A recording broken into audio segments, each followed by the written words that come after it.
It doesn't divide by 3, it doesn't divide by 9, brotherly temper started to get strained. Finally, in desperation, they went and they consulted a wise old woman. The wise old woman thought about their problem for a long time, and finally she came back and said, well, I don't know if I can help you, but at least if you want, you can have my camel.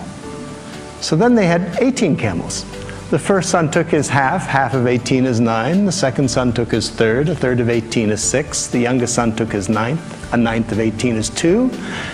You get 17. They had one camel left over. They gave it back to the wise old woman.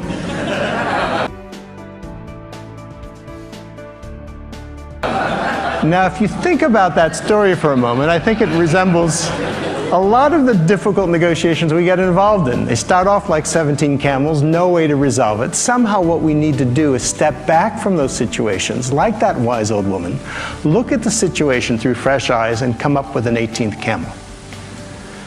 Now, finding that 18th camel in the world's conflict has been my life passion.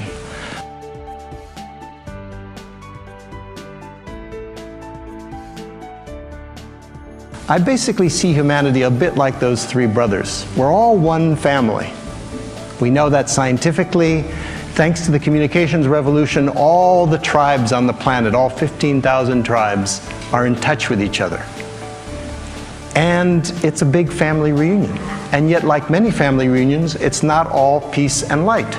There's a lot of conflict. And the question is, how do we deal with our differences? How do we deal with our deepest differences, given the human propensity for conflict and the human genius at devising weapons of enormous destruction? That's the question.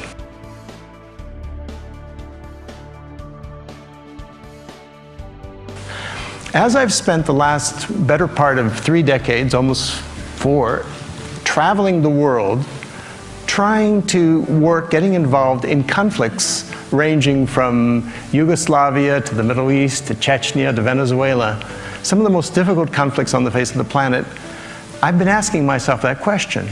And I think I've found, in some ways, what is the secret to peace. It's actually surprisingly simple. Ancient human heritages. The secret to peace is us. It's us who act as a surrounding community around any. The secret to peace is us.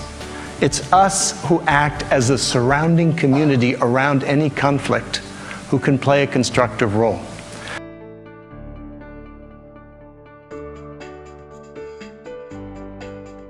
Let me give you just a story, an example.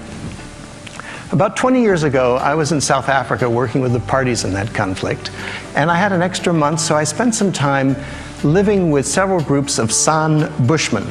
I was curious about them, about the way in which they resolve conflict. Because after all, within living memory, they were hunters and gatherers, living pretty much like our ancestors lived for maybe 99% of the human story. And all the men have these poison arrows that they use for hunting, absolutely fatal. So how do they deal with their differences? Well, what I learned is whenever tempers rise in those communities, someone goes and hides the poison arrows out in the bush. And then everyone sits around in a circle like this, and they sit and they talk. And they talk. It may take 2 days, 3 days, 4 days, but they don't rest until they find a resolution, or better yet, a reconciliation. And if tempers are still too high, then they send someone off to visit some relatives. There's a cooling off period. Well, that system is, I think, probably the system that kept us alive to this point, given our human tendencies. That system I call the third side. Because if you think about it, normally when we think of conflict, when we describe it, there's always 2 sides. You know, it's Arabs versus Israelis, labor versus management, husband versus wife, Republicans versus Democrats. But what we don't often see is that there's always a third side. And the third side of the conflict is us. It's the surrounding community. It's the friends, the allies, the family members, the neighbors. And we can play an incredibly constructive role.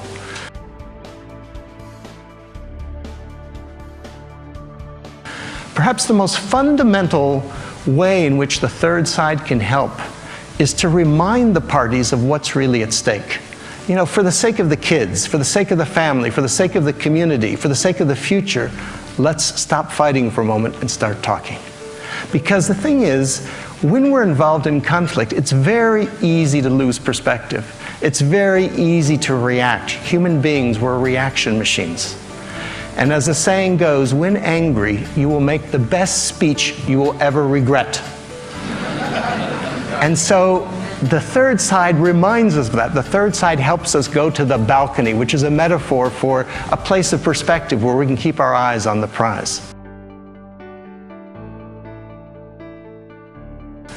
Let me tell you a little story from my own negotiating experience.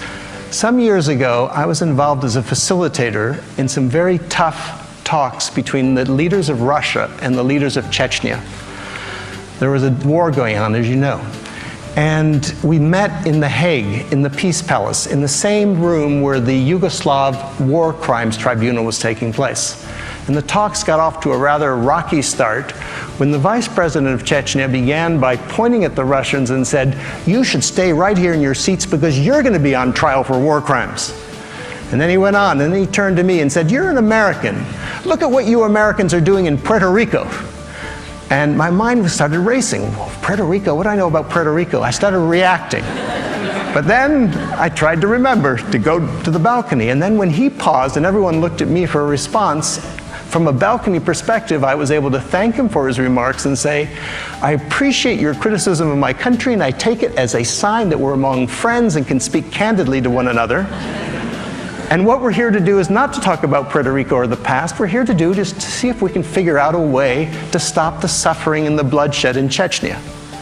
The conversation got back on track.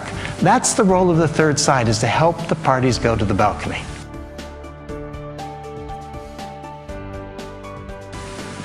Now let me take you for a moment to what's widely regarded as the world's most difficult conflict, the most impossible conflict, is the Middle East. Question is, where's the third side there?